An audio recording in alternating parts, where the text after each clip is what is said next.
I came from the mud. There's dirt on my hands. Strong like a tree. There's roots where I stand.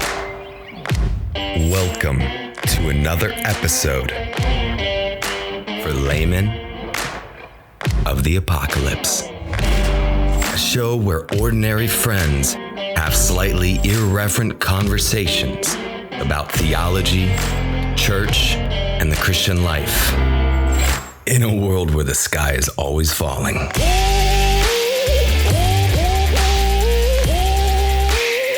right, guys, welcome back to the Laymen of the Apocalypse. I'm one of the hosts, Matt Johnson, and I'm joined again by Brian Daniel and Matt Casarillo. What's up, guys? Well, you know, I'll start by saying that when we began the process of thinking about the name of the show and putting together the idea for starting the podcast, we had no idea that the sky would literally be falling here in mid-April, and that's yet where we find ourselves. So this episode is all about the Coronapocalypse, and we're going to talk about coronavirus. We're going to talk about all things related to our faith, related to church. We're going to talk about some historical theology, and we'll talk about current events and maybe dabble in some politics. I'm not sure how much we'll do that, but you can it's rest dangerous assured that if it comes down to the Christian worldview and it comes to discussing the coronavirus, that's what we're going to tackle here today with our conversation. So without too much further ado, I want to get into the conversation. I just want to say this, if you listen to the first episode, you kind of got an idea of our personalities, three very different and yet similar in a lot of ways, friends. And we're going to come at it from different perspectives, for sure. One of the things you're going to notice is that Brian really, this past week, he really went down the rabbit hole of the, researching, everything from, history to the political ramifications that we're experiencing today, to even some of the freaky, weird, conspiracy theories. Oh yeah. So he Quite a few of them. He went into the dark spaces, guys, so that you don't have to. Okay, I'm gonna just put it to you that way. Hey Matt, did you join? I did, but I'm on my cell phone, so the sound quality is probably crap because I have not signed up via computer to this account. So you thought that it was important to go to the gun store real quick before our podcast recording? Yeah, I had an order come in today, and it just took way longer than anticipated. Okay. What kind of gun did you get? 38 stub nose. That just put in your pocket in case you get like a crazy, rabid COVID-19 person trying to steal your toilet paper? More the unemployed meth addicts of Reading. But more of just for personal self-defense, things along those lines. And then, if I eventually needed to take it a step further, then it is a very compact firearm. You sound okay to me right now, so I say we just have our conversation, and then when you can, switch it over to your good mic. Okay. I mean, yeah, if you guys want to do that, it's just going to be low quality. So that's this whole podcast is lo-fi. That's true. I mean, I might even have to leave this part in the editing process just so people understand that I did not sign up for Matt using his cell phone. I do apologize. This is one of those freak things because I'm like, with them screwing with all the laws right now, I'm lucky enough to be in a county where they're still allowing the sale of firearms. But even with that, the 10-day cool-off period is almost being extended to 14 to 30 days under these conditions. Oh, because of suicide? Well, they're saying, we just don't have enough personnel to, keep up with all the applications right now. And I'm thinking, no, they're dragging their feet because they can and they want to. And it's just been such a long, arduous process. Like, I've been going through this process for a month, and it shouldn't take that long. Yeah. And now I might have to wait another month. And I'm thinking, like, I don't want them to say tomorrow that the gun stores have to close, Mm-hmm. Yeah. So when they called me and they said, your order's there, and I was like, crap, I better get over there and jump on this. I'm going to tell you guys right now, part of what our listeners are appreciating right now is how lo-fi quality this is. We're not professionals. Yeah. Everything that we say is complete and utter nonsense. So don't take anything that we say, don't take it seriously. Don't this isn't, we're complete amateurs. We're medical amateurs. We're theological amateurs. Mm-hmm. We're Christian amateurs. We don't get paid to do any of this. So, just be advised. In fact, actually, Matt Casarilla is he's actually a nurse, professional nurse. So he might have some intelligent things to say about the virus, but the rest of it just totally disregard. I think there's more nuanced ways of saying that. Hey Matt, how bad is COVID-19? Well, if you catch it, it's a nasty bug. Obviously, not everyone is going to have the same signs and symptoms. And if you have underlying health issues that you know or don't know about, it could affect you more so than the next person. And yet, I can say with pretty strong confidence, even based on the data that's coming out, that the state of California was exposed as early as December, and definitely by January. I saw respiratory illness spread through where I live mid-January to early February, hit my own home. And at the time, tests were not readily available in Washington State, where it got hit kind of the loudest. At first, people were ordering tests from out of state just to get tested because, just like other medical equipment, tests were not readily available unless you're in the NBA or, had some sort of connection. So, I have lived through it. I've seen many people live through it. And I think the numbers are very skewed because it's kind of one of those things we're playing catch up as the public on. And people are compiling all this data. And as you know, with statistics, they're not hard to manipulate. So is it a nasty sickness? Absolutely. Is it the end of civilization as we know it? Absolutely not. So we've heard so many different models and projections out there, so much variance, right, among the so-called experts. And I think one of the things that I wanted to talk about on this episode was, who do we believe and who do we trust? And, when it comes to important things like this that are affecting our lives, people are losing jobs.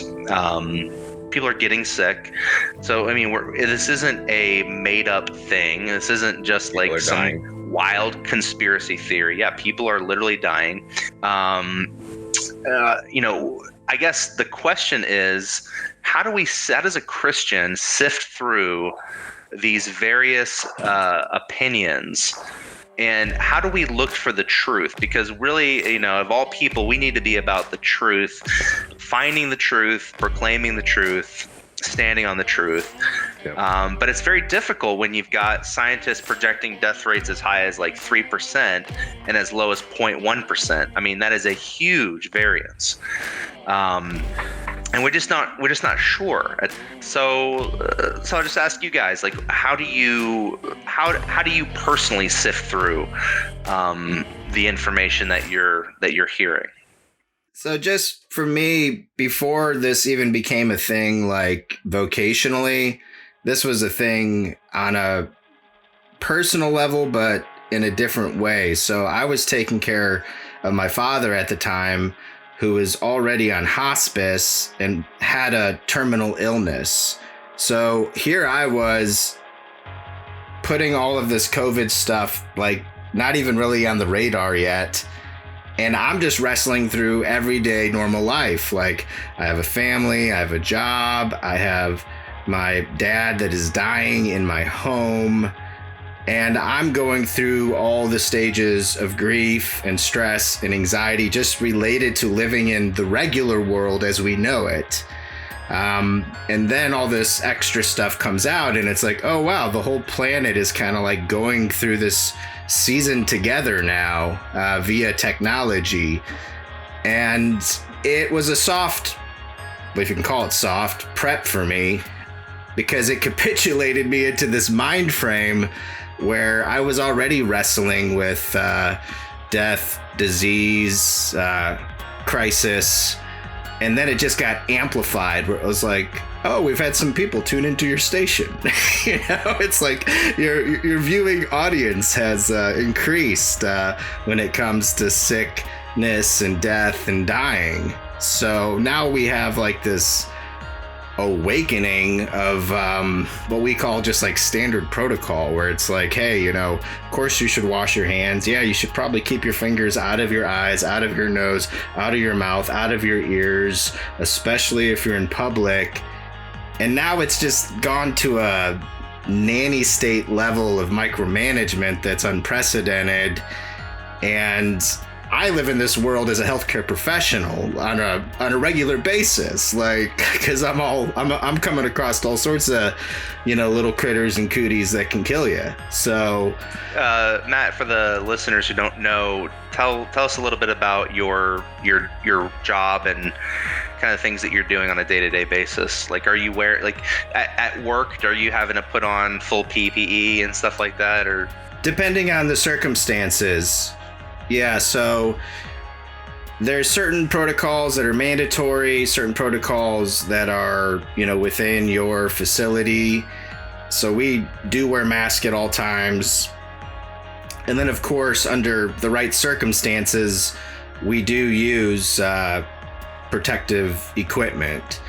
So that really hasn't changed as far as from a medical standpoint. It's like, if we're entering into a situation where there's a risk, we're always going to we assume those precautions, you know, because you just never know. And now it's just everyone's on high alert and kind of just a lot of anxiety that I feel in the workplace, where I used to think like, man, how come people don't freak out about this stuff like all the time? I was one of those people, and I was just like, oh man, you know, germs are scary. And I was a bit of a hypochondriac when I got into nursing, and I finally kind of started to realize like, oh, you know, the sky is not falling.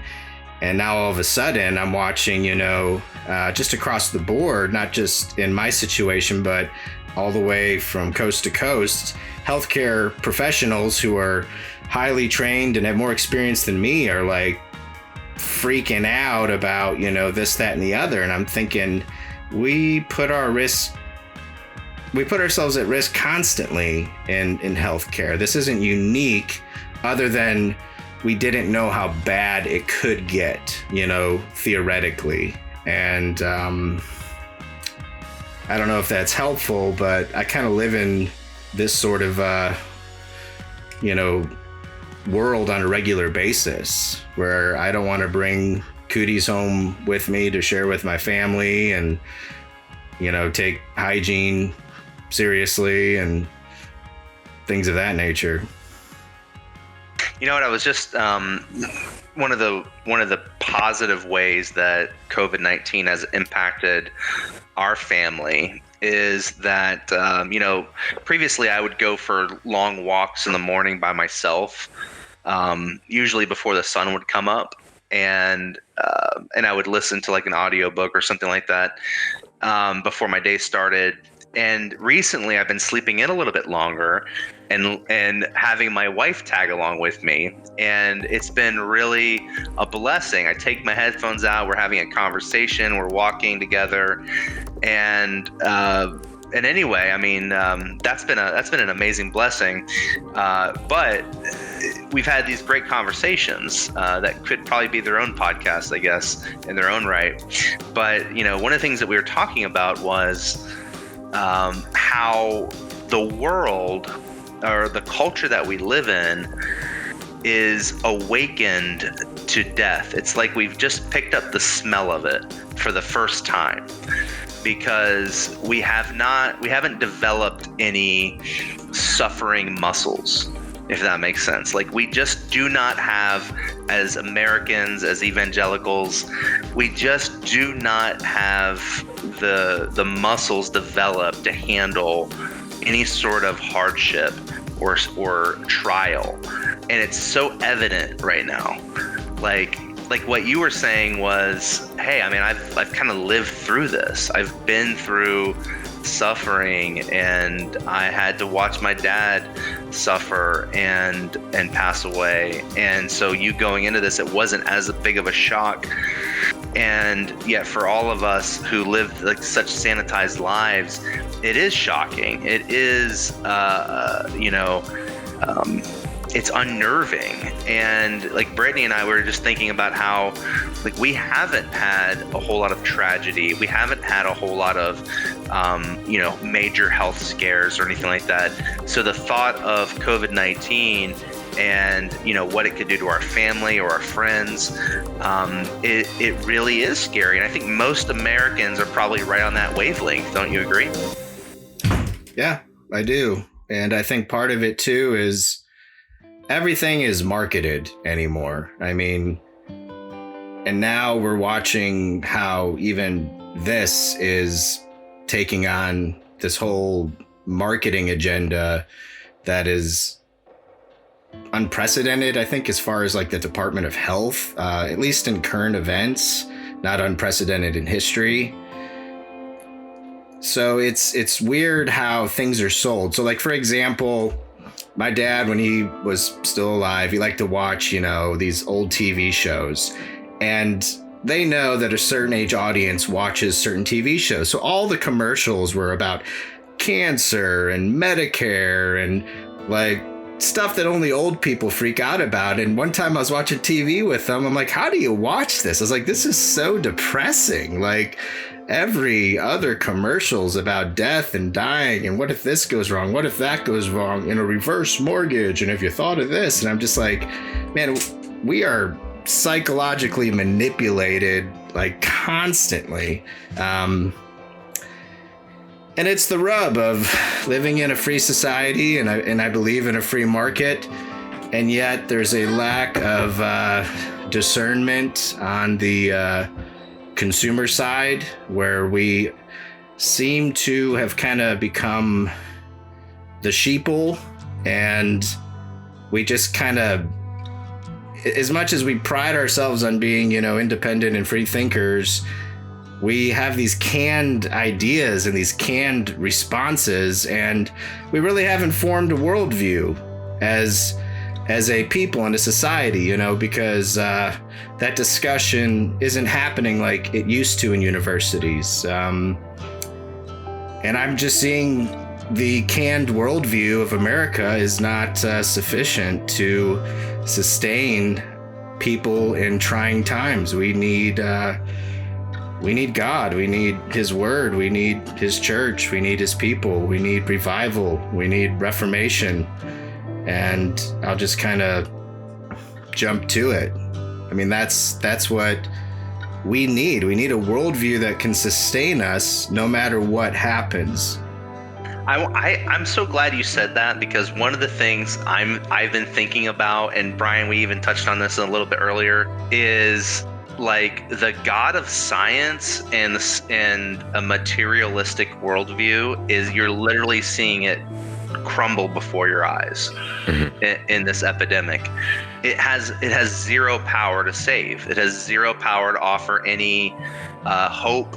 It has zero power to offer any assurance, zero power to offer any truth that you can really stake your life on, because the scientists are all over the place, the experts are all over the place, the data is so inconclusive that it just is a foundation of sand. And I think what you're seeing is just how important worldview truly is. Absolutely, 100%, because the way people respond is totally different. And, you know, it's even, I think, trying and testing to Christians, because you got a lot of people that are, you know, fair weather churchgoers, and that's fine. And, you know, the kind of evangelifish, one size fits none culture that we live in. And it's like, are you really sure that this is gonna hold up when the load increases? I remember I used to be involved in youth ministries as a young adult volunteer. And one of the biggest concerns I had with these teenagers was, yeah, they all love Jesus, they all believe in Jesus, and that's wonderful, that's great, and we play games and sing songs together. But when they go to college, and most of them probably aren't going to go to Christian colleges, they are just going to get this kind of canned, one-size-fits-none worldview so that nobody's feelings get hurt.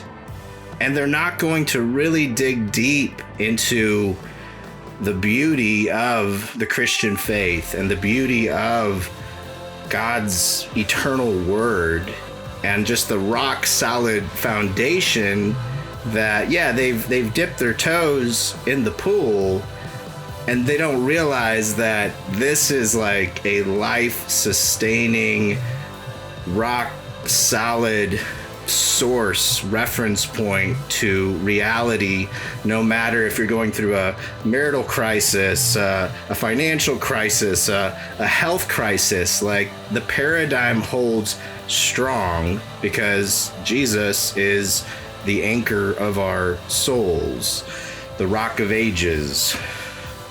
And what would you say is, and I'll direct this question to Brian, what would you say, you know, we're talking about a Christian worldview, but not just a Christian worldview. I think it's important to understand that a view of God where he is on his throne, where he's in control, where he is sovereign, where the events of human history and epidemics and diseases are not catching him off of guard. Like, he isn't surprised at the numbers. He isn't impressed at the way that we flatten the curve or whatever. You know, that view of God as a holy, sovereign, and good Father, how important is that right now? And how, even in the Christian worldview, how that's missing, how important is it for us to rediscover that at this moment? Well, either God is enjoying this and he's enjoying the suffering that people are experiencing, or he has a greater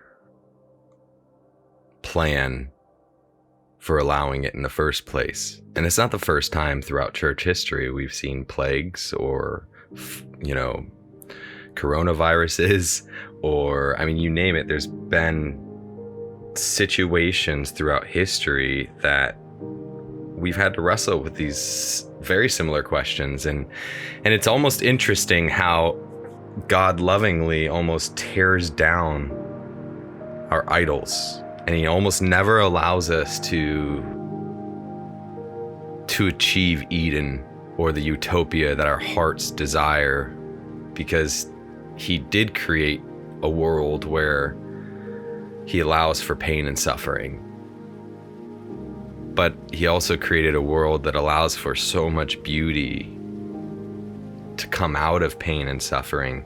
I mean, you can look across the globe right now and I mean, how many billions of people are voluntarily sacrificing for the sake of the vulnerable. Whether you agree with the economics of it or not, there's a whole lot of people stopping in hopes that it will save a couple lives. And you know, you can have a discussion about that probably by itself, but I think like Steve Brown was just talking about, it's like maybe we'll see what's important and what's not important and spend time with people we should spend time with.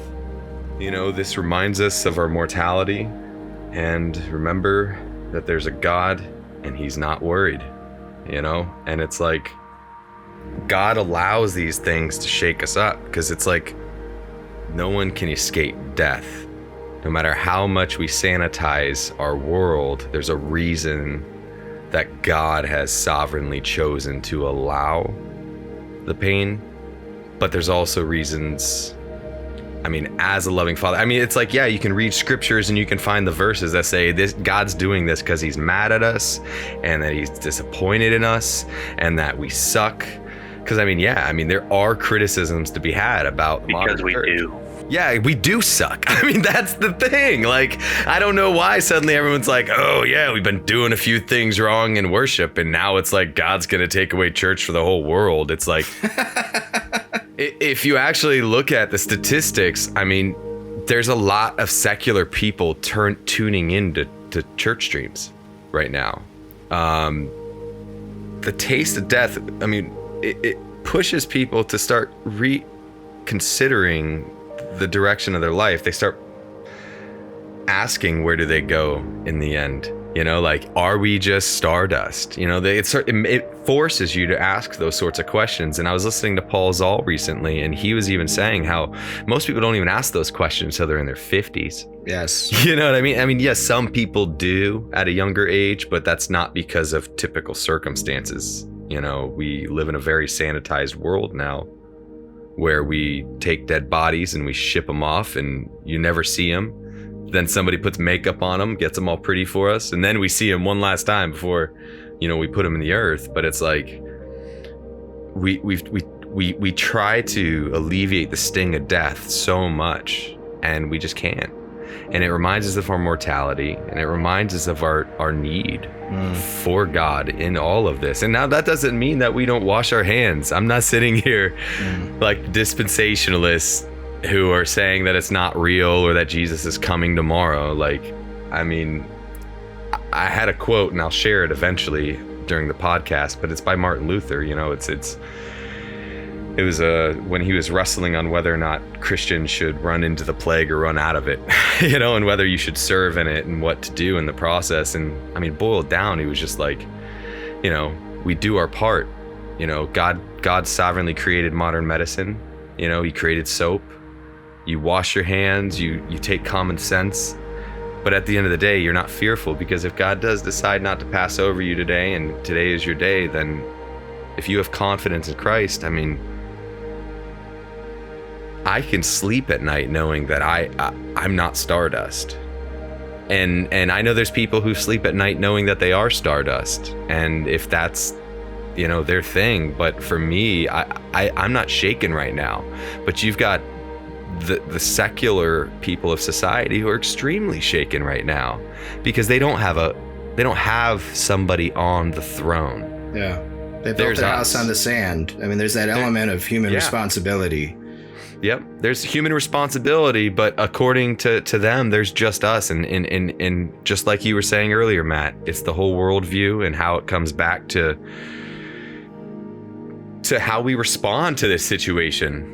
Like, we live our lives as Christians knowing we're going to die someday. Oh, yeah. I mean, so that's, you know, one of the big clutch, you know, epiphany moments when you're thinking about, you know, Jesus Christ and him crucified.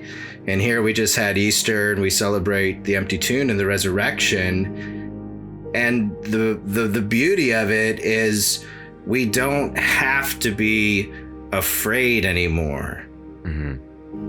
It doesn't mean we don't wrestle with fear. It doesn't mean that we don't have normal human emotions, but it's I don't have to live my life in constant fear of what's going to happen when I die. Yeah. And I have been set free then to love and serve right where God has placed me, with full confidence of his support and blessing, versus just, Chicken Little, the sky is falling. Yeah. And I can't live my life that way. I mean, I'm not saying that I don't get shaken, or I don't feel the turbulence, or I don't get caught off guard or slapped upside the head. But because I am not just stardust, and I know that I am a child of God via Jesus Christ, it does set you free to it's the flip side of we're all about grace, and we're all about being forgiven, and a part of that is to live. It's not just to forgive, but it's also to live. And we need grace for that too. I need grace for my obedience just as much as I need grace for my sin. Yeah.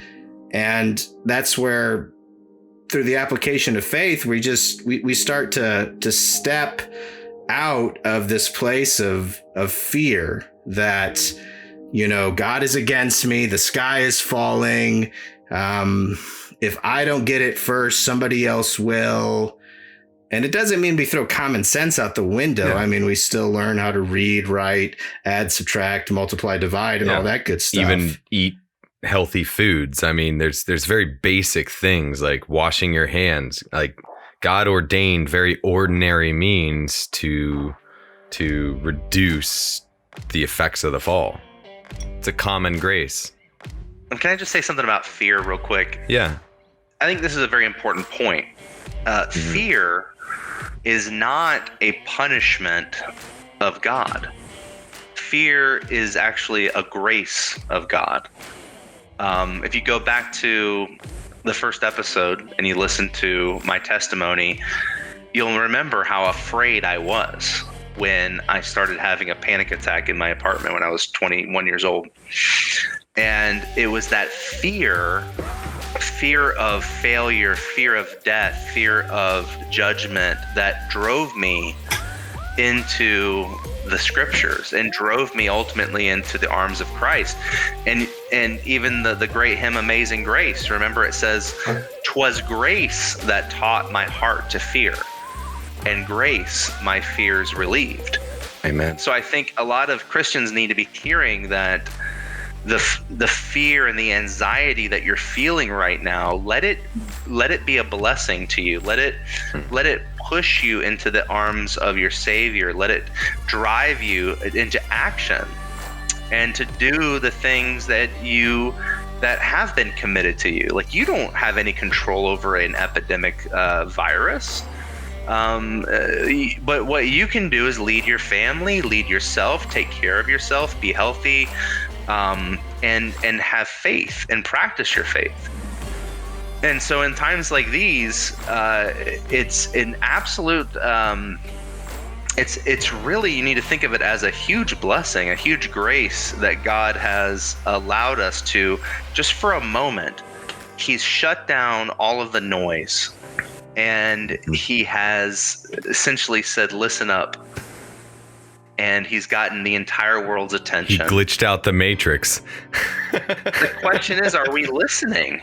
Yep. And I think what we're living in is this crazy time we're living in this crazy time of the most media that's ever been assembled in human history. So many voices in social media, every opinion at your fingertip, even this podcast, just another voice in the crowd. And yet we're also combining that with the most hyper anxious, hyper afraid, people that's ever lived on the face of the earth.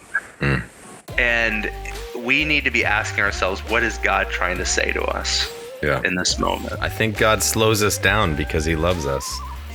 There's no doubt. And that's what I want, because Matt we had a conversation offline, and he had said something that kind of blew my mind. He's like, God's not angry. This isn't necessarily the judgment of God. So I want to talk quickly about that, if you guys don't mind. Like, is this the judgment of God? Is God angry? How should a Christian think through, what's happening right now? I mean, God is angry about some things, absolutely, but as coronavirus, the direct byproduct of God judging America for abortion, I don't think so. I think it breaks God's heart that abortion's still a thing, but I think coronavirus is in and of itself its own thing. I think it's been really good. It's not been much different for my family, but I've just felt a lot less guilty for living the way that I do. You've been living the quarantine life for quite a while anyway. Oh yeah. I mean, I've been secluded and detached the vast majority of my life. Like, welcome to the Thunderdome, bitches. So no, but seriously, like it's been nice, because it's like, for us, I was actually wanting to open the podcast with kind of talking about where what's been going on with the three of us in this situation, because we all have different circumstances, and for me, it's just been a vacation, I mean, for Matt Johnson, it's been the opposite of a vacation, though God has redeemed a lot of it in the process, and then for Matt, I mean, you're still working the front line, so it's kind of business as usual, just with a bigger audience. Yeah, business as usual. Yeah. I really liked what you said, though, the other day about how God sustained each of our families in this situation. And it's like, and then you look out and there's so many people whose entire worlds are collapsing right now because they were built on sand, because they were built upon their career. They were built upon avoiding your family at all costs, because, oh my gosh, are they annoying sometimes? But that's life, and that's the ordinary, and those are the things that we try to escape with the extraordinary, and that's what God took away from us, is the extraordinary. Like, it's beautiful. He's almost forced us to be ordinary, every one of us, even down to Dr. Phil. Like, I saw him doing a live stream the other day on YouTube, and it was awkward because he doesn't have the production that he did, because it's this kind of huge production studio. Yeah, it's leveled a lot of people, and it's kind of leveled our situation. And I mean, yeah, there's all sorts of opinions out there about all sorts of things right now, but like, I just kind of want to focus on the beauty that's come out of this situation, and like the correction. I feel like there has been correction, and I feel like what you were saying with like, there's a glitch in the matrix, and like God sort of kind of, it's almost like reminding us of what's important and what's not important. You know what I mean? Like, I feel like so long, even prior to situations like this, so much of the world prioritizes the wrong things. Well, I totally agree with that, and there are a lot of, I mentioned one blessing that came out of this whole thing, and that, ironically, I mean, I never thought for a minute that our marriage could survive when I started working from home full time last year. And, I am the kind of guy who was used to going into the office kind of, 8 to 5, standard operating procedure, and really like escaping the kids, escaping the craziness of the home was sort of like my, it was like a vacation to me almost, man. Like, I mean, to go into work, and I'm the boss, I'm the owner of the business, so I can go into work and like, do whatever I want, check in on people, and escape the chaos of home. For me to come in, and so I left that, and I decided to go remote. I had my whole company go remote, and so we're all working from home. So I've been doing this now for about 9 months or so, maybe longer. And it's been surprising to me that the coronavirus and keeping me at home has actually increased the affection, increased the relational space between my wife and I and my kids. And that's been an unexpected blessing that I just totally was not anticipating. And not only that, but from a business perspective, it is tough. I'm not going to lie. Like I have clients who are freaking out. They're worried. They have clients that are, shutting down operations, construction businesses, and manufacturing that are scaling back and laying off employees. And so, yeah, we're feeling it. And I think it's a challenge as a business owner and a Christian business owner at that, to demonstrate confidence and calmness in a time where you might have to make very hard decisions, because at the end of the day, I have to take care of my family, just like my employees have to take care of their families. And at the end of the day, I make decisions on how we spend our money and payroll, but I'm no less affected by it.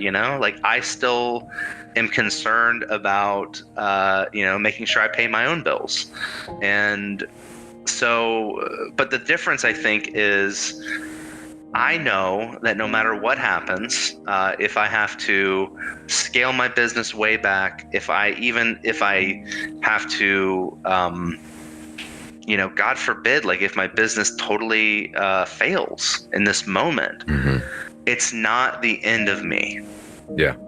And I think that is a different perspective than I think most business people have, and most Christians are having right now. Like I think if coronavirus sweeps over my family and I lose my business, I'll sit with Job in the dirt and I'll throw ashes on my head, but I'm not going to be without hope, because I cling to the Lord. And I think that is where we have to go mentally. And I think it's actually a healthy exercise sometimes to think about that, to think about what life would look like to be completely ruined. And it's not a bad thing to walk yourself mentally through that exercise and to imagine clinging to the only thing you have left in the universe, and that might be your faith in Christ. It should be. Otherwise, you're going to get rocked. For real. Or just become a total psycho. Yeah. Yeah. Yeah, there's that choice as well. and perhaps I'm already halfway there, so it's not that far of a leap for me to ponder it. Hey, man, I'm on my way back. I kind of go in cycles, It's like I have the high moments, the low moments. And like an old mentor of mine used to say, I'm like a palm tree. You can bend me, but I snap back. And that's what I find when your faith is rooted in Jesus Christ, that you will be flexed, you will be bent, you will even be broken at times. You'll be pruned for sure. And that is not the end. There's so many scriptures that are just kind of floating through my mind right now. I think about it's through many trials and tribulations that we enter the kingdom, and the church and the believer have had to adapt. It's not like the world welcomed Christianity with open arms. It went through severe seasons of persecution, still does in certain parts of the world.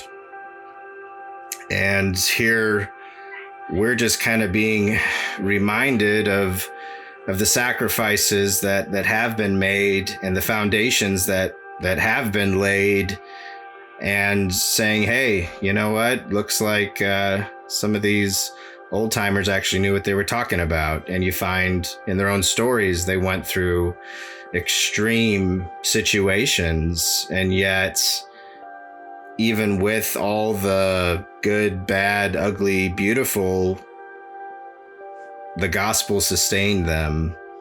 So, especially as a husband, as a father, right now, you feel responsible for your family to protect and to provide. And when that's threatened by all these outside forces or ideas, you start to realize how limited your resources actually are and how reliant you are on not the government, but on God. You know, in this type of situation for me, I don't think, oh, how is the government going to fix my life and fix my situation? It's nice when they can help out. I'm not trying to knock that. But ultimately, I'm going through another season in my life where I'm like, all right, God, looks like I need you again. You know, I maybe was a little too impressed with myself, but thanks for the reminder, you know? Yeah. Yeah. And it's merciful. Yeah, he corrects us because he loves us. And that's where, you know, a lot of people get confused theologically because they don't understand that a God of love still uses correction and discipline. So in my life, God does not punish me. He already punished Jesus on the cross. Mm-hmm. So everything that God does, every rebuke in my life, just like in the opening epistles in the book of Revelation, it's a rebuke of love. It's because of his love that he corrects, that he instructs, that he disciplines. And the irony is Jesus, who knew no sin, learned obedience through the things that he suffered. Because as a man, it says that he grew in wisdom and stature and favor with God and men. So we're going through this growing process. I finally settled on like, what term am I comfortable with, you know, when it comes to discipleship and sanctification. And I just really like the idea of growing, like you are growing in the grace and knowledge of Jesus Christ. Now, for those who are outside of Christ, the door is open and Jesus is the door. So it's not like the invitation isn't on the table. He's not turning people away. No, and he actually says that he won't turn anyone away that comes to him. And yet Jesus already warned people. He said, look, I hate to tell you this, but if you don't believe in me, you're already under a curse. You're already, you know, in a bad situation that's going to get worse. So kind of backtracking to like Matt talking about judgment. I mean, I have not arrived on all of my fine points of theology, but I really believe that humanity's sins are judged in one of two places: on the cross of Jesus Christ or the final judgment. We live in an era, and I don't want to get, you know, dispensational. I'm not trying to use these like packed terms that are, you know, all hammered out, but we live in a time where the clear command to the church is go into creation and preach the gospel. That is God's numero uno message to humanity right now. And what I love about God is he's such a clear communicator. And I'm so confident in his judgments that when he does judge, I think it's going to be as clear as day. I don't think it's going to be obscure. I don't think it's going to be, we're scratching our heads trying to figure out, is this God or isn't it? I think he is a better communicator. I mean, Jesus is called the Word. So and it's not to say that I got it figured out. I mean, the scriptures say his judgments are past finding out. So, I mean, he's a lot smarter than I am. And I'm not even claiming to have a bead on that knowledge. But as Matt hinted at earlier, the fear of the Lord is the beginning of wisdom. I mean, that is the starting point where he gets your attention and is like, hey, I'd like to show you some things. I'd like to teach you some things about myself, about yourself, about fellow man, about history, about life in general. So there's this place of rest for the believer, even in a time like this, where, yeah, we are definitely feeling the effects of what can be shaken. And again, it's not because God didn't warn us. I mean, we live in a world that is shakeable. You know, just think about earthquakes and tornadoes and fires and volcanoes and tsunamis, and now we're dealing with plagues or potential plagues, I should say. So it's one of those things that there's nothing new under the sun. We're just getting a taste of it in our little cubby hole of American civilization and society, because, you know, the world is still a pretty wild and dangerous place. And I mean, America's no exception. And yet we do have an exceptional amount of order that does exist within our way of life, at least up to a certain point. But it's been disrupted before. You know, there's been plenty of disruptions even in our short history as a country. So I guess we're just kind of getting a taste of what Jesus has saved people from in the past. Yeah. And walked them through in the past. Welcome to church history, folks. Yeah, I mean, we really are in the story, whether we realize it or not. It's like, you know, speaking of church history, this thought came to me that, and going back to the idea of where's the thread of blessing, or where's the good news in this whole situation. I was thinking about church history, and I was thinking about Johannes Gutenberg and his printing press that happened to come to fruition by God's providence, sort of right at the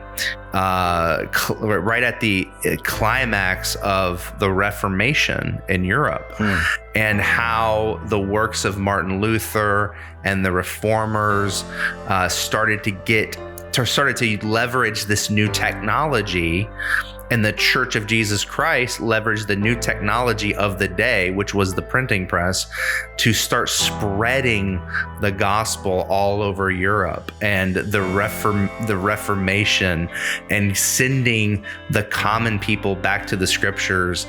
And it literally lit the world on fire, as we know, right? And it was this beautiful thing. And in the prosperity, ironically, that we're experiencing today, that makes us so, incapable of handling trials and tribulation, is in fact a cause of the Reformation. And I was thinking about, so you guys, Matt, I don't know if you know this, but Brian knows this. So I've been working with our local church to create, blog articles and virtual services that we can then, communicate with people and congregants and visitors through email and text messaging, and coordinate the whole thing using digital marketing technology and the internet. And it's simply amazing, the technology that is available to churches right now. And I actually was thinking this may be a leap, which I'm fine with, but it may be that we're living through like a second potential sweeping of the gospel throughout the world via technology. Because what you're seeing right now is you're seeing churches, like even our church, Brian, which is I would say is a large-ish, not quite a mega church, but a large congregation, somewhere around 1,000 members or so. And before, we didn't do any live streaming, we didn't have any sort of solid marketing communication strategy.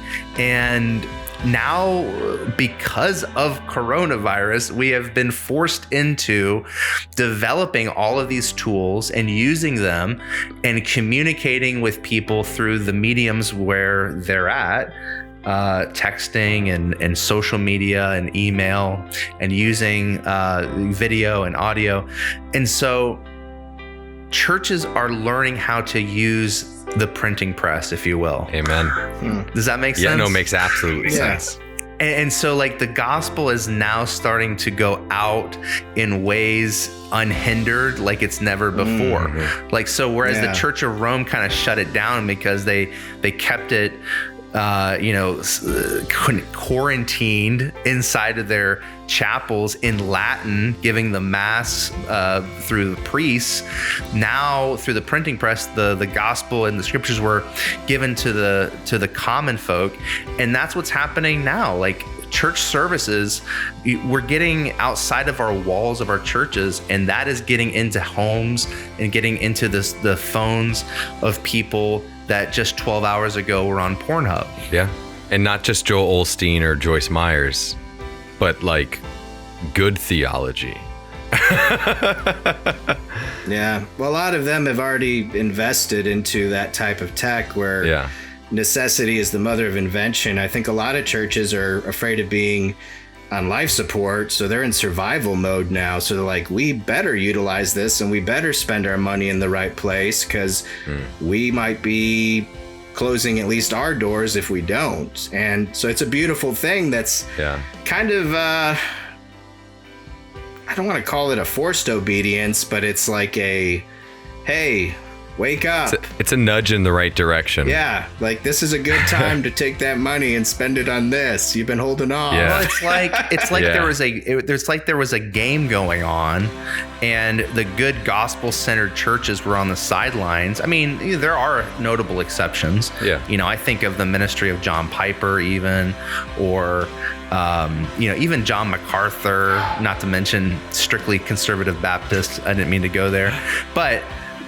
Sproul, Ligonier Ministries, absolutely, brother. Like there's notable exceptions, but think about all the common. I'm talking about the everyday community churches across America who are afraid to do live services or stream their services because guess what? People won't show up.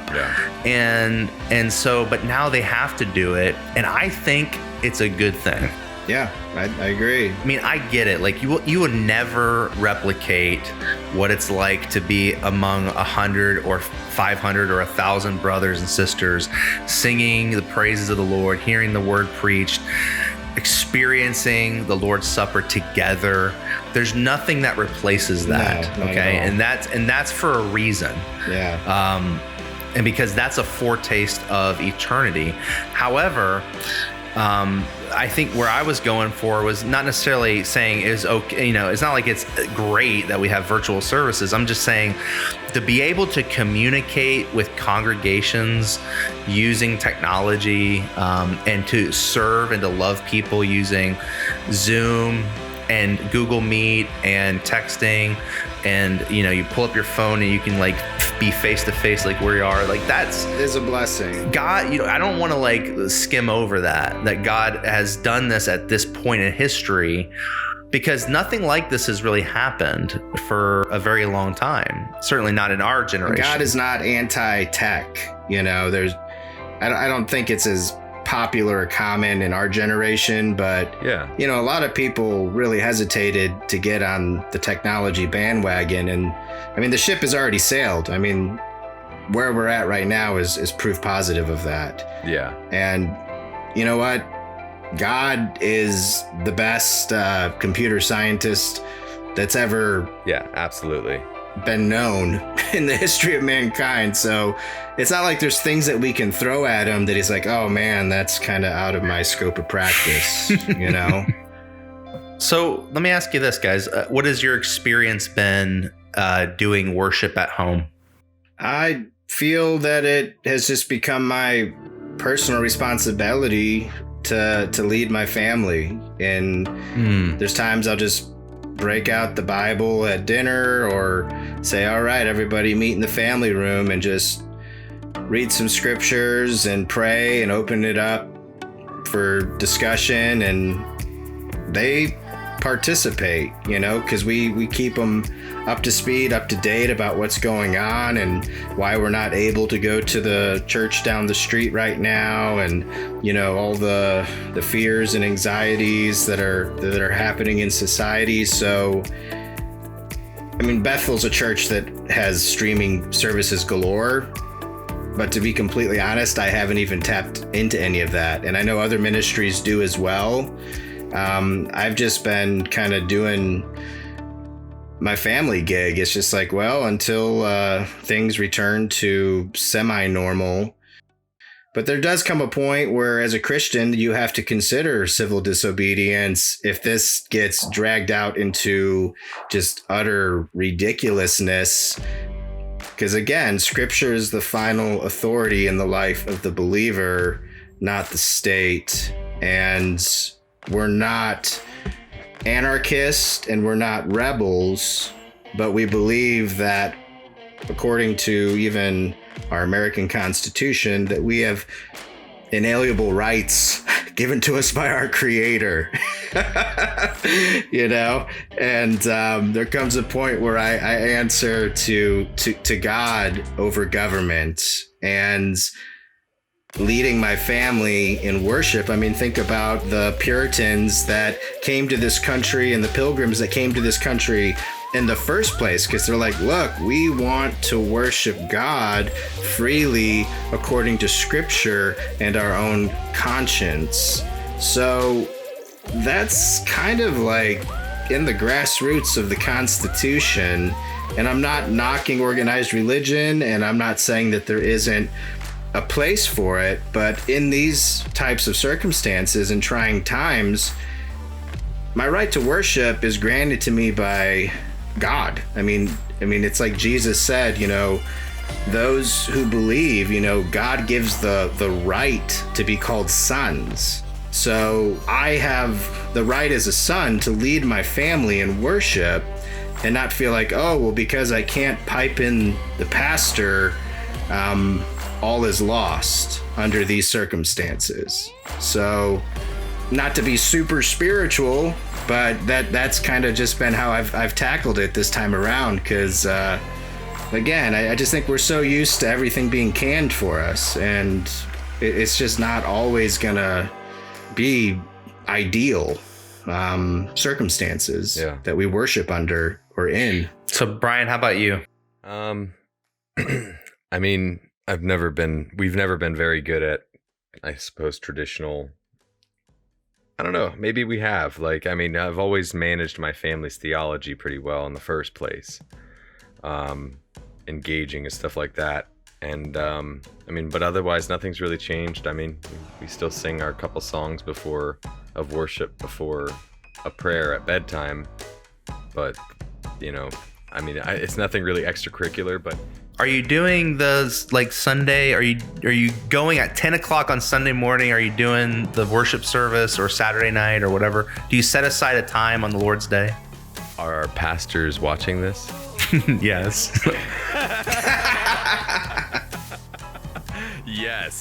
Yes, I am.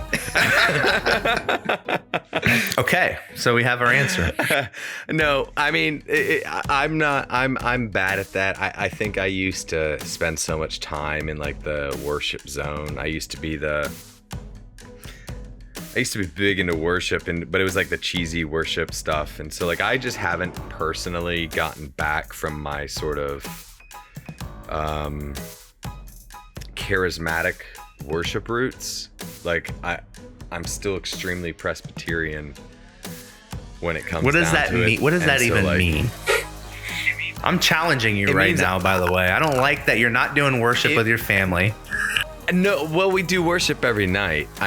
But it's become a cog it's more of like, this is what we do. We worship and we pray every night before bed. Like, it's nothing serious. We sing the doxology, like we sing Jesus Loves Me in the doxology, which is like 2 levels of theology right there for them. So, and it's a 2-year-old and a 4-year-old. Well, that's a beautiful bedtime routine. I will say that. It is, and then, our prayers are always just, emphasis on thanking God for things and just asking him to make us more like Jesus. And like, we end our day every day on that. And so nothing's really changed. Like, I've been taking personal responsibility for my family's theology and not necessarily their worship. I have lacked on that for the longest time, like corporate Sunday worship. Like, I was just getting good at going to church. And God goes and coronaviruses me, like. That's funny. So, well, it's funny. Again, I think this is classic. This is an example of another way that we're all very different. Like Matt's like leading his own worship with his family. Like, he's the lead pastor, like setting his own liturgy. I'm sure he's even busting out his guitar. It's been in the shop for months because of this stupid virus. I seriously, ouch. I don't even, but we do a cappella singing. That's awesome. All the time in this house. So it's beautiful. And on the total flip side, I'm over here like getting my kids up at 9:00 on Sunday morning, getting them dressed. Like, we make them like act like we're literally getting in the van and heading to church. For service, and then we sit down before 10:00. And our church, by the way, is not doing live virtual service, but doing it recorded. So and by the way, I'm helping to put together the website and everything. So I have the link. I could watch it anytime that is convenient, but I've decided, because of my own OCD and the way that I'm wired, like, I decided I'm going to worship at the same exact time that I would if we were not quarantined.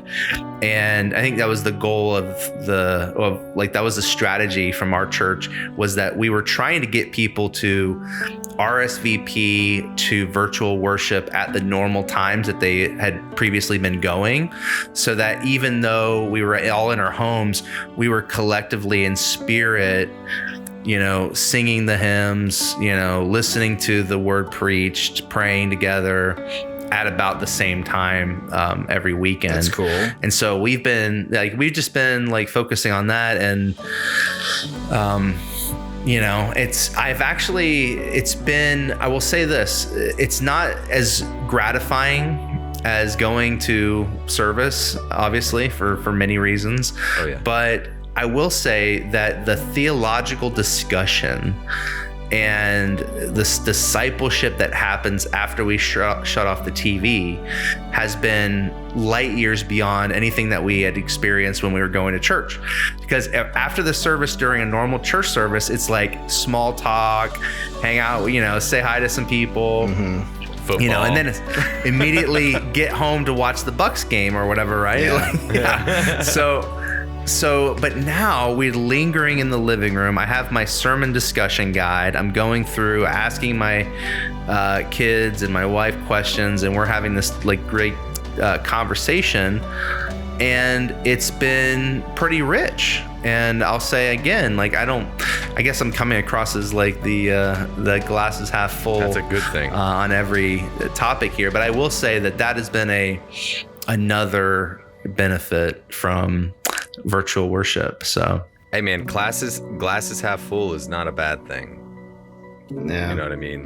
There's a lot of good and bad right now, and so I think we in a world where the sky is always falling, man. Right? And it's just one more thing for us to wrestle with and try to kind of make through. But I did want to touch on this too, and I wanted to ask your opinion. I was reading this article from brothers at crosspolitic.com. Are you familiar with them? No, off the top of my head, no.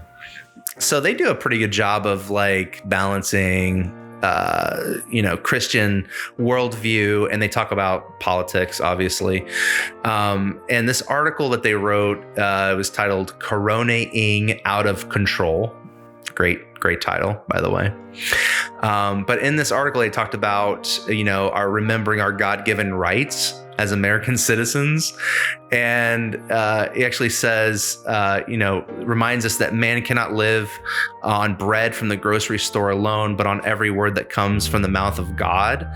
And if this prohibition continues, at some point, Christians must take actions. And he says that they should consider two options. Number one, first, like Daniel, we can overtly defy such orders and continue meeting like normal, and then happily accept any punishment. And then he goes on to say, Daniel made no effort to conceal his prayers, thus inviting persecution. And while there are apparent differences between Daniel's situation and ours, we still need to consider his example. Will our current evangelical leaders find a boldness similar to Daniel's? Or second, Christians should follow Paul and appeal to Caesar. At this point in his life, Paul didn't need to appeal to Caesar, but he leveraged his Roman rights nonetheless. So for Christians, this may mean filing an injunction in court, appealing to our modern day Caesar, the U.S. Constitution. Christians, leaders, and churches should be weighing these options and considering what it would take for us to practice civil disobedience as we seek to obey God instead of man. And I don't know, guys, like that, I read that and I was like, man, they're right, because I think there's one side, and I think we know what side of the political, what political party is pushing this, but there's a side that would essentially have us shut down the government and keep us in our houses conceivably forever. It just seems like there is a desire to take away rights, to take away freedom, to stop us from continuing to do what God has called us to do. And what are we going to do if this continues much longer? And at what point do we consider civil disobedience? The two options that they brought up, I don't think it's a either or. I think it's a both and. There's a sense in which Christians are not supposed to forsake the assembly, and we don't just pull that verse out when people skip for the Super Bowl. It's the idea that, sometimes being a Christian can be incriminating. It's happened before. We see it in the scriptures when Christians would go to visit other Christians in prison and then run the risk of being thrown in prison themselves. And a lot of times when it comes down to secular forms of government where there is a obvious conflict of interest between, say, the powers that be and the church has never said we are not public servants. The church has just said we won't bow the knee to Caesar. Jesus is Lord. And that's what got the church into trouble in the first couple centuries. It wasn't because it's like, oh, everybody hates them because they're wearing I Love Jesus t-shirts and listening to Christian music. It was the fact that they would not bow the knee to Caesar. They were great public servants. I mean, the Roman Empire finally had its own awakening and said, why are we killing our best citizens? Everybody else fled when the plague came, but the Christians stayed and they took care of the sick and they built hospitals and they take care of the poor and the homeless. Why are we punishing some of our best public servants? So we just continue to serve. So it's not that we're defiant out of defiance for the sake of defiance. It's the fact that we have a higher calling, and yet that doesn't mean we don't forsake the appropriate channel. So like you pointed out, Paul was a Roman citizen, so he did have the right to appeal to Caesar, and we see that he did. So I think it's a both and, not an either or situation, and it'll look different depending on our function in society and our level of influence. So some people are going to have greater access to those legal channels, and then some people are going to be at the grassroots level of just serving and loving people in the name of Jesus. And then there's going to be, people that are right on the precipice of those two worlds, because not everybody lives in the same tiers of society, not even in American society. Right. And I do feel like the time will be coming soon when we have to ask ourselves, like, I mean, think about, I mean, what we're seeing right now with the virus is we're seeing these massive pockets. And by the way, I follow Timothy Keller, and he's right in the heart of a war zone in New York City. And obviously you think about that, like New York City, people aren't the healthiest. They are all condensed in a small geographic area. That's just like the ground is fertile for the virus to really do damage. And so I can understand, like, while your circumstance in that situation, you may be more cautious, and you may have to hold out longer. But like, I'm thinking, like, we're in the middle of nowhere, like where we're at. And, it's like, what do we have? I think we're up to like 70 confirmed cases in our entire county. And, at some point you have to ask yourself, is the quarantining doing more harm than it is good? And both from an economic standpoint, which of course we're seeing that, but from even a health standpoint, a holistically health standpoint, emotionally we're suffering, spiritually we're suffering, and physically. Because I also read an article that was fascinating to me that talked about the idea of how quarantining actually prevents what's called the herd immunity. I don't know if you guys you're familiar with that, but the herd immunity basically is what helps us get past like the flu season, like, because it's actually been drawing out this whole situation, arguably. Exactly right. So what we've essentially done is, for the sake of protecting our hospital infrastructure and conserving medical supplies, and flattening the curve, we've essentially made it harder for this herd immunity to kick in. Yeah. And so we're at a point now where we've screwed up our health, we've screwed up our economy, and now they're saying that they're going to start telling us that we can't worship. So, like, how many freedoms have to be taken away before American citizens, Christians, stand up and say, well, that far I will go with you, but I can't go any further? Well, I honestly, I don't think we're going to get to the point of revolution right now. Because if anything I've noticed from the people at the helm, they like to push the gas and then back off right when they think there's going to be a revolution. Tease you, yeah. And it's like, how much can we press these people before they revolt?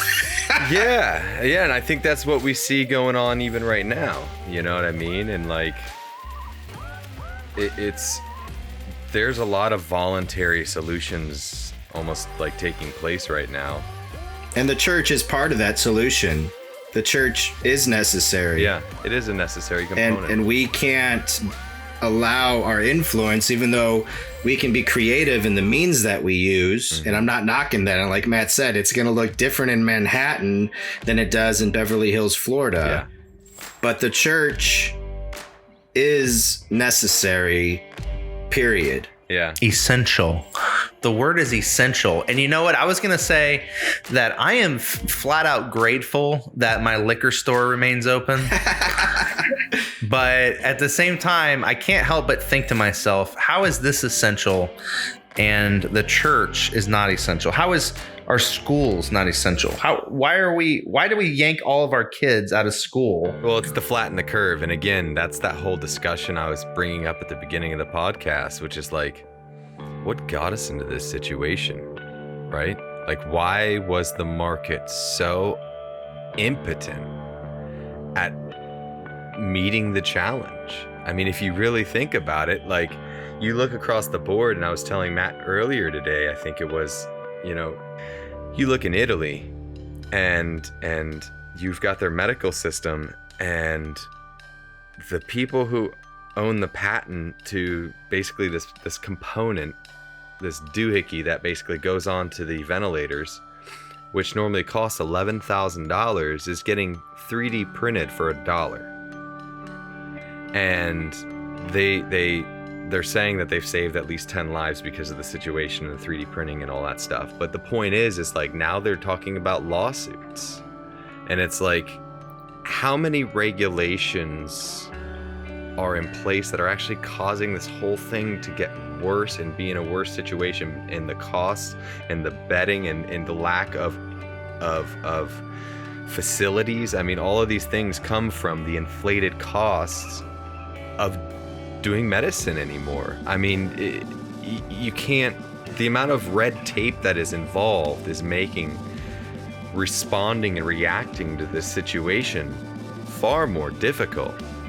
Because there's no division between law and lobbyist anymore. And we're seeing that in how people are protecting their personal interest and not really considering the common good, not really considering how it affects their community and their neighbor. I mean, they'll invoke the name of the experts and pretend like they know everything and we shouldn't question, you know.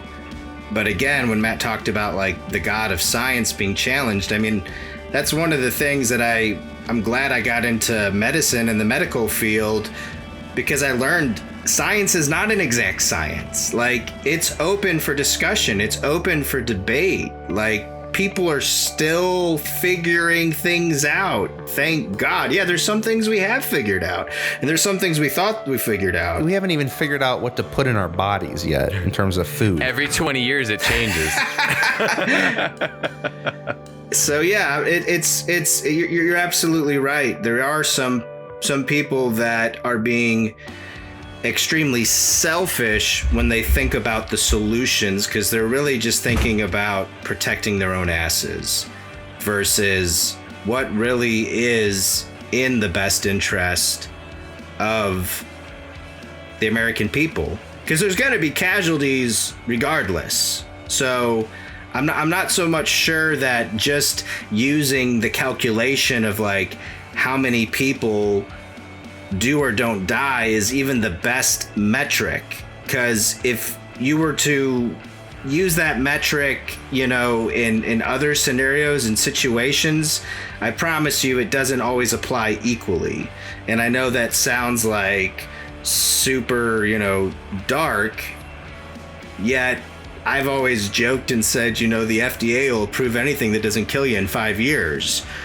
You know, so it's one of those things where you want to be free to make choices and decisions, and yet you're still responsible to do your homework and your research and be self-informed.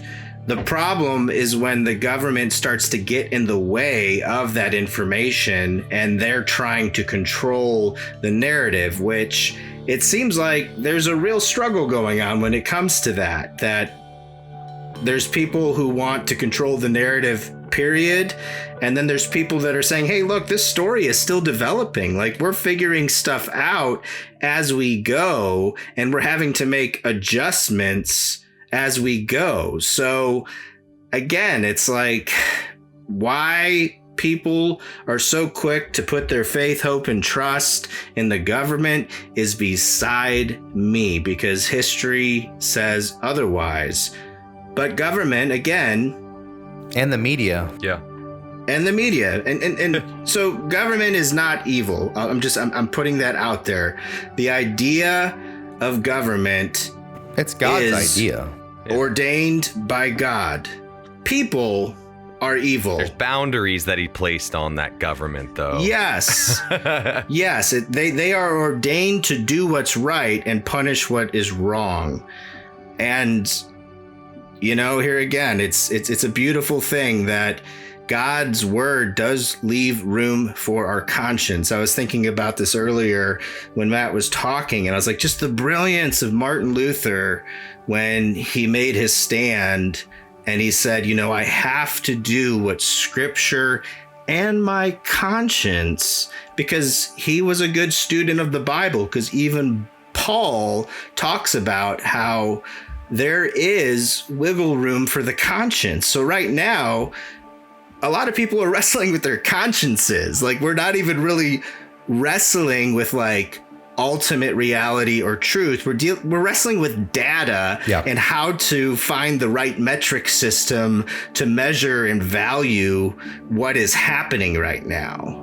And it's like we're just spinning our wheels in the thin air of philosophy and psychology, and are not firmly anchored in a reference point to reality, where it's like, look, there are some things that are open for debate, and there are some things that it's just, that is like kind of set in stone, if you will. The beauty, though, of the Christian faith is it's living stone. So yes, it is concrete and it is firm, but it is not dead. It is not cold.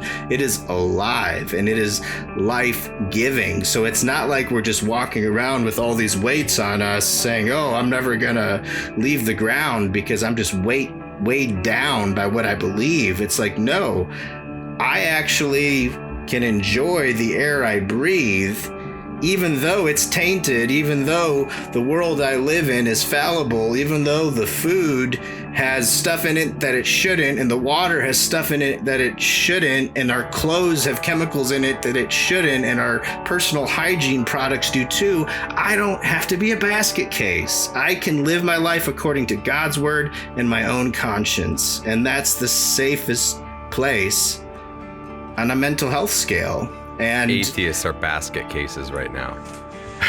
Yeah, because it's like, it just, again, back to worldview, like how shakeable this world is.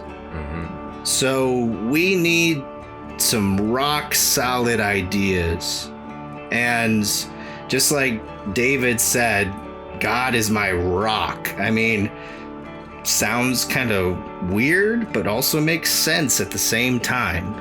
You know, and these are times that you really get to put that to the test.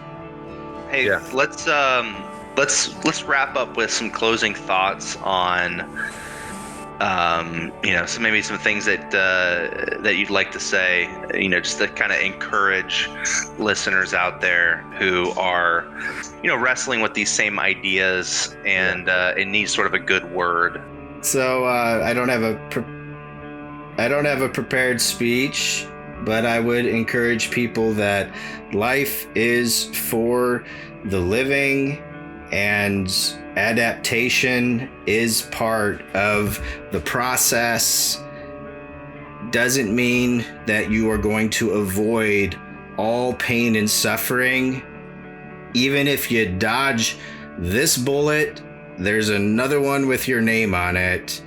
And I'm speaking metaphorically.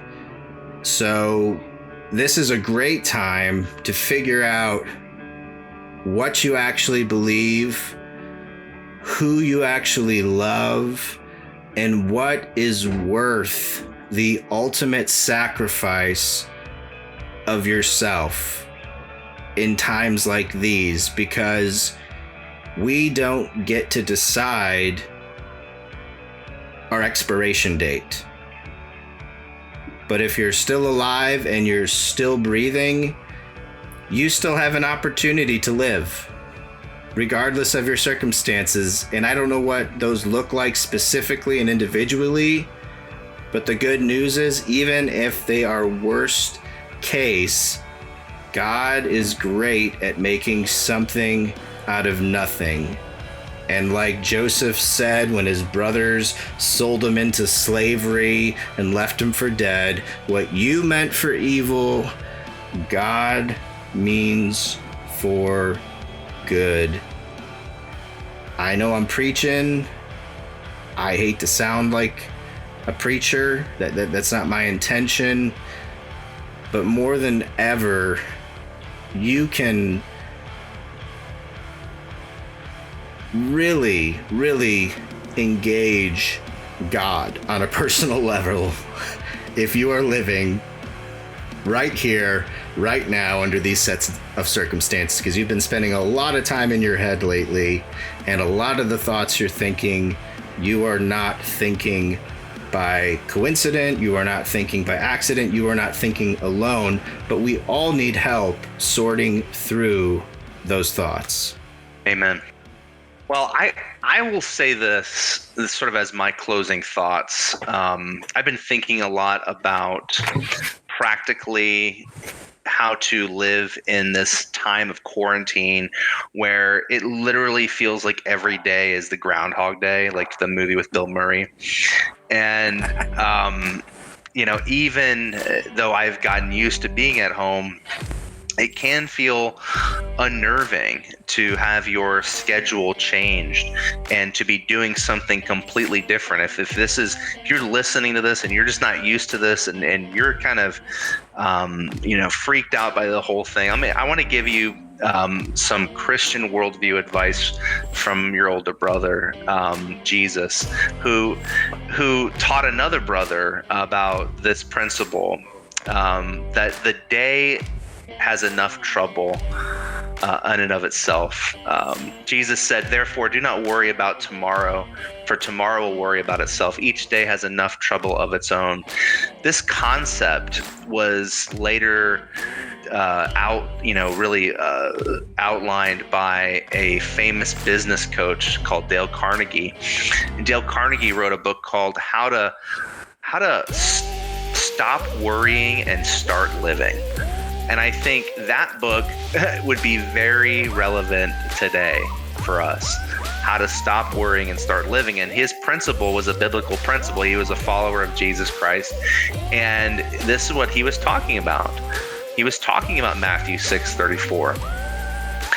Jesus is saying to us that you do not need to worry about the next day or the day after that. You do not need to worry about your career, your family, your health. These are things that God will sort out for you. These are things that the Lord has ordained. And by condensing what Dale Carnegie says, your life into day-tight compartments, if you just think about the worries of the day in itself, each morning when you wake up, if you can think about what you need to accomplish for that day, and you plan that day out and you finish that day, and at the end of that day you give thanks for what God has done, and He sustained you and has provided for you, and at the end of the night you lay your head on the pillow and you say the little prayer that the children pray, and if I should die tonight, I pray the Lord my soul to keep. That is enough. You don't have to do any more than that. A simple childlike faith that the Lord will provide your daily bread, that God will take care of you in the moment, in the day. Don't get caught up in the hype of what the media is trying to make you afraid of. Don't get caught up in the future. Live in the present and trust in the good Father love of God. Peace. Try to catch me howling at the moon.